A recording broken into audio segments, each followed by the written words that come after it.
धार्मिक आस्थाएं समाज की आत्मा होती हैं। पूजा, उत्सव और यात्राएं लोगों को जोड़ती हैं, सामूहिकता का एहसास कराती हैं और सांस्कृतिक परंपरा को मजबूत करती हैं। लेकिन हर साल इन धार्मिक आयोजनों से जुड़ी भयावह खबरें हमें झकझोरती हैं। भीड़ बेकाबू हो जाती है, भगदड़ मच जाती है, नाव पलट जाती है या फिर कोई वाहन श्रद्धालुओं को कुचल देता है। ताजा उदाहरण छत्तीसगढ़ के जशपुर का है, जहां गणेश विसर्जन जुलूस में शामिल ग्रामीणों को तेज रफ्तार बोलेरो ने कुचल दिया। 3 लोगों की मौत हो गई और दर्जनों लोग गंभीर रूप से घायल हो गए हैं। इस हादसे के बाद मुआवजे को लेकर भी सवाल उठने लगे हैं। विपक्ष ने विष्णुदेव साय सरकार पर दोहरा मापदंड का आरोप लगाया है।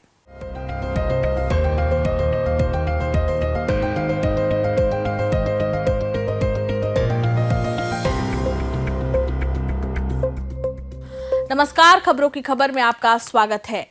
इन दिनों छत्तीसगढ़ सहित पूरे देश में गणेश पूजा की धूम मची है।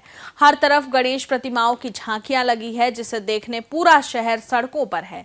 लेकिन इस धूम धड़ाके के बीच छत्तीसगढ़ के जशपुर जिले में मातम छा गया, जब गणेश विसर्जन के दौरान बड़ा हादसा हो गया।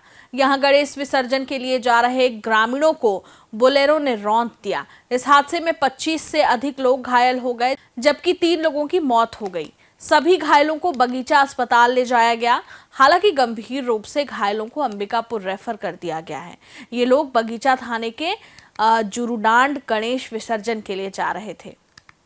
दरअसल ग्राम जुरुडांड के चरईडांड स्टेट हाईवे पर श्रद्धालुओं के बीच अचानक एक तेज रफ्तार बोलेरो वाहन घुस गई, जिससे अफरा तफरी मच गई। इसके चपेट में आने से अरविंद, जिसकी उम्र 19 वर्ष थी, विपिन कुमार प्रजापति, जो 17 वर्ष का था, और 32 साल की खीरोवती यादव की मौके पर मौत हो गई, जबकि 25 से 30 लोग घायल हो गए हैं, जिनमें से कई की हालत गंभीर बताई जा रही है। इन सभी को अंबिकापुर स्वास्थ्य केंद्र भेजा गया है और हमने जिला प्रशासन से भी बात किया है।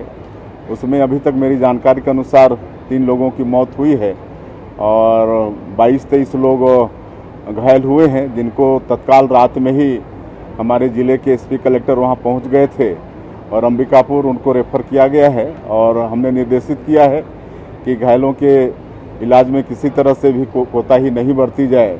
अगर उनको अंबिकापुर से भी और आगे कहीं रायपुर भी रेफर करना पड़े तो भी करें, लेकिन कहीं कोताही नहीं होना चाहिए इलाज में, और इलाज उनका ठीक से हो रहा है। प्रत्यक्षदर्शियों ने बताया कि बोलेरो वाहन रायकेला की ओर से आ रही थी और तेज रफ्तार के कारण अनियंत्रित होकर सीधे भीड़ में घुस गई। हादसे के वक्त करीब 150 से अधिक लोग विसर्जन जुलूस में शामिल थे, जो विसर्जन के लिए नाचते गाते गणपति के साथ तालाब की ओर जा रहे थे। तभी तेज रफ्तार बोलेरो की टक्कर से लोग हवा में उछलकर यहाँ वहां गिर पड़े और कई लोग वाहन के नीचे दब गए। बोलेरो चालक भीड़ को रौंद कर भाग रहा था, लेकिन लोगों ने उसे पकड़ लिया और चालक की जमकर पिटाई कर दी। सूचना के बाद मौके पर पुलिस पहुंची, साथ ही एसपी और कलेक्टर भी मौके पर पहुंच गए। फिलहाल पुलिस जांच में जुट गई है। सर, काफी गंभीर हादसा हुआ है। आज बगीचा से चरईडांड के स्टेट हाईवे में चूरूडांड गांव में लोग गणेश पूजा के बाद विसर्जन के लिए गांव में वहां पे प्रोसेशन निकाल रहे थे। इसी बीच बगीचा की तरफ से आते हुए एक बोलेरो गाड़ी जो है गांव वाले के ऊपर जो अनियंत्रित होकर उनसे जाकर टकराई। काफी ज्यादा संख्या में लोग घायल हो गए और यहाँ हॉस्पिटल लाया गया, जिसमें 3 लोग की अभी मृत्यु की यहाँ पर डॉक्टर ने कंफर्म किया है और करीब 25-30 लोग घायल हैं और कुछ लोग का यहाँ पे इलाज चल रहा है। और यहाँ पे प्रशासन की टीम है, मेडिकल टीम है और बाकी लोगों को अंबिकापुर रेफर किया गया है। और सर, क्या कारण पता चल पाया आपकी गाड़ी की स्थिति? अभी तो ड्राइवर को भी चोट लगी है, वो भी अभी बात करने की स्थिति में नहीं है। अभी जब तक वो स्वस्थ नहीं हो जाता है तब तक कहना कुछ भी मुश्किल होगा। लेकिन ये घटना छत्तीसगढ़ के लिए कोई नई नहीं है। अक्सर धार्मिक आयोजनों में ऐसी घटनाएं आम हैं। गणेश प्रतिमा विसर्जन का ही उदाहरण ले, हर साल छत्तीसगढ़ में हजारों प्रतिमाएं नदी, तालाब या समुद्र में विसर्जित की जाती हैं। इस दौरान लोग बड़े जुलूस निकालते हैं, जिसमें सुप्रीम कोर्ट के निर्देशों को हाशिए पर रखकर डीजे, डांस और आतिशबाजी का माहौल होता है। लेकिन जैसे ही यह भीड़ अनियंत्रित होती है, दुर्घटना घटित हो जाती है। कहीं विसर्जन स्थल पर नाव पलट जाती है, है, कहीं सड़क पर अफरा तफरी में लोग कुचल जाते हैं तो कहीं तालाब में कूदे श्रद्धालु डूब जाते हैं। यही हाल दुर्गा पूजा के विसर्जन, कांवड़ यात्रा, अमरनाथ यात्रा या अन्य धार्मिक आयोजनों में भी देखने को मिलता है। लेकिन चूक कहां हो रही है, यह एक बड़ा सवाल है। सरकार और प्रशासन को पहले से पता होता है कि इन आयोजनों में बड़ी संख्या में लोग जुटेंगे। इसके बावजूद समय रहते पुख्ता इंतजाम नहीं किए जाते, यातायात को नियंत्रित करने के लिए वैकल्पिक मार्ग तय नहीं किए जाते, नदी तालाबों पर पर्याप्त सुरक्षा बल और गोताखोर नहीं तैनात होते और न ही भीड़ को नियंत्रित करने के लिए बैरिकेडिंग या सुरक्षा घेरा बनाया जाता है। कई बार तो आयोजन स्थल पर मेडिकल सुविधा और एम्बुलेंस तक उपलब्ध नहीं होती। जब हादसा हो जाता है तभी प्रशासन हरकत में आता है। बड़ी बड़ी घोषणाएं, मुआवजे की रकम और जांच समिति गठित करने की रस्म निभाई जाती है। लेकिन असली सवाल यही है कि हादसा होने से पहले क्यों नहीं सतर्कता बरती जाती? क्यों नहीं प्रशासन भीड़ के पैमाने और संभावित खतरे को भांपकर पहले से तैयारी करता है? क्यों हर बार हादसों के बाद ही जागने की परंपरा बनी रहती है? लेकिन शिकायत सिर्फ व्यवस्था से नहीं बल्कि लोगों की समझदारी और सूझबूझ से भी है। इन आयोजनों में भीड़ तंत्र अक्सर नियम कायदों से परे हो जाता है। लोग प्रशासन के निर्देशों की अनदेखी करते हैं। अधिकतर श्रद्धालु बिना सुरक्षा उपकरण के पानी में उतर जाते हैं। वहीं आयोजक समितियां भीड़ को आकर्षित करने के लिए डीजे और पटाखों का सहारा लेती हैं, जिससे अव्यवस्था और बढ़ जाती है। जब भीड़ बेकाबू होती है तो प्रशासन के लिए उसे संभालना मुश्किल हो जाता है और एक बड़ा हादसा हो जाता है। छत्तीसगढ़ में ऐसी दुर्घटनाओं की संख्या कम नहीं है। अभी 1 साल पहले ही जशपुर जिले के पत्थलगांव थाना क्षेत्र के बेलडेगी में तालाब में गणेश प्रतिमा विसर्जन के दौरान गांव के तालाब में गहरे पानी में डूबने से एक 24 वर्षीय युवक की मौत हो गई। इससे पहले वर्ष 2021 में जिले के पत्थलगांव में ऐसी ही एक भीषण दुर्घटना हुई थी। 15 अक्टूबर को दुर्गा प्रतिमा विसर्जन शोभा यात्रा में गांजा से भरी एक 4 पहिया वाहन अनियंत्रित होकर भीड़ में घुस गई थी। इस घटना में एक श्रद्धालु की मौत हो गई थी और दर्जन भर घायल हो गए थे। यह घटना पूरे प्रदेश में सनसनी का कारण बनी। सवाल यह उठा कि जब जुलूस पहले से निर्धारित था तो प्रशासन ने जुलूस मार्ग पर ट्रैफिक रोकने के इंतजाम क्यों नहीं किए? बहरहाल जशपुर की त्रासदी के बाद सबसे ज्यादा बहस मुआवजे पर ही हो रही है। पूर्व मुख्यमंत्री भूपेश बघेल और दूसरे कांग्रेस नेताओं ने भाजपा सरकार पर दोहरा रवैया अपनाने का आरोप लगाया है। उनका कहना है कि जब कांग्रेस की सरकार थी तब विपक्ष में बैठी भाजपा ने ऐसी ही घटनाओं में मृतकों को 50-50 लाख रुपए मुआवजा देने की मांग की थी, जिसे तत्कालीन सरकार ने पूरा भी किया। लेकिन अब भाजपा सरकार खुद सत्ता में होते हुए पीड़ित परिवारों को महज 5-5 लाख और घायलों को 50-50 हजार रुपए का मुआवजा देकर अपनी जिम्मेदारी पूरी मान रही है। यह विरोधाभास केवल राजनीतिक अवसरवाद को ही उजागर करता है। भूपेश बघेल ने सोशल मीडिया पर एक के बाद एक कई पोस्ट कर सरकार पर निशाना साधा।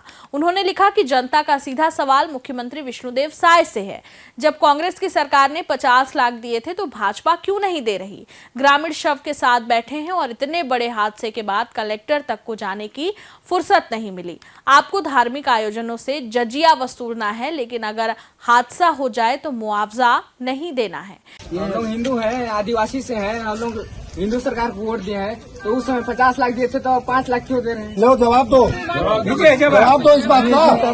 बताइए इस बात का जवाब दो। 5 लाख है, उस समय 50 लाख दिया, 5 लाख है, बताइए।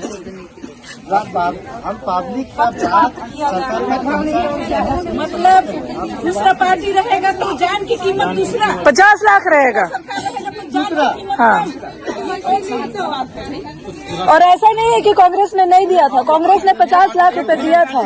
1 मिनट नासिर, मुझे ये बताइए एसडीएम साहब, ये छोटी घटना है। 25-26 लोगों को चोट लगा, 4-5 लोगों की मृत्यु हो गई। कलेक्टर साहब क्यों नहीं आ रहे हैं? क्यों नहीं आ रहे इतनी बड़ी घटना में? अभी तो बैठ करके बात कर रहे हैं, यहाँ के बात करें। कलेक्टर साहब को जल्दी दाह संस्कार करवाने कोई बात नहीं कर रहा है, सब यहीं पर है। कोई बात नहीं कर रहा है कलेक्टर से कि आप बोलो कलेक्टर यहाँ आने के लिए। सब यही 25 लोगों के साथ गुमराह करने की बात कर रही है। एक अन्य पोस्ट में बघेल ने कहा कि शर्म नहीं आती, विष्णुदेव साय जी ग्रामीण शव के साथ बैठे हैं, लेकिन आप 5-5 लाख रुपए का मुआवजा देकर एहसान दिखा रहे हैं क्या? कांग्रेस शासनकाल में आपने ऐसी ही घटना में 50 लाख मुआवजे की मांग की थी और हमने दिया भी था। 50-50 हजार घायलों को यह कैसा भद्दा मजाक है। जाकर देखिए, अपने मंत्रियों से कहिए कि गंभीर रूप से घायलों की इतनी राशि में कैसे मदद होगी।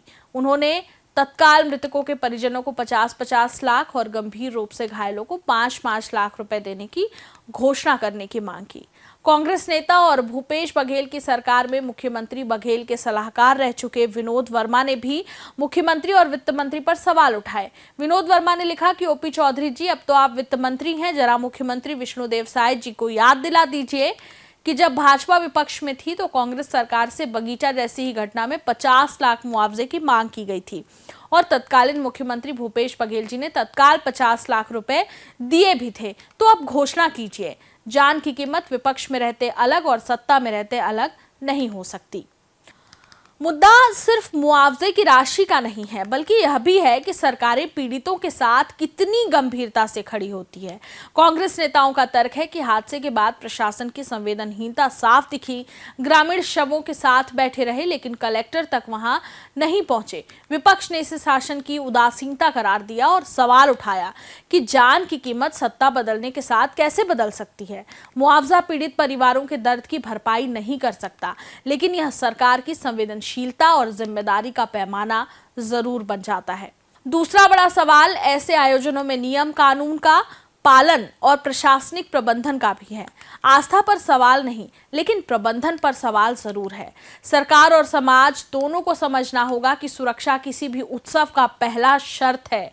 जब तक पहले से तैयारी नहीं होगी, जब तक भीड़ संयमित नहीं होगी, तब तक ऐसे हादसे बार बार होंगे। हमें तय करना होगा, क्या हर बार हादसों के बाद जागना ही हमारी नियति है, या फिर हम पहले से सतर्क होकर आस्था को सुरक्षित उत्सव में बदल सकते हैं।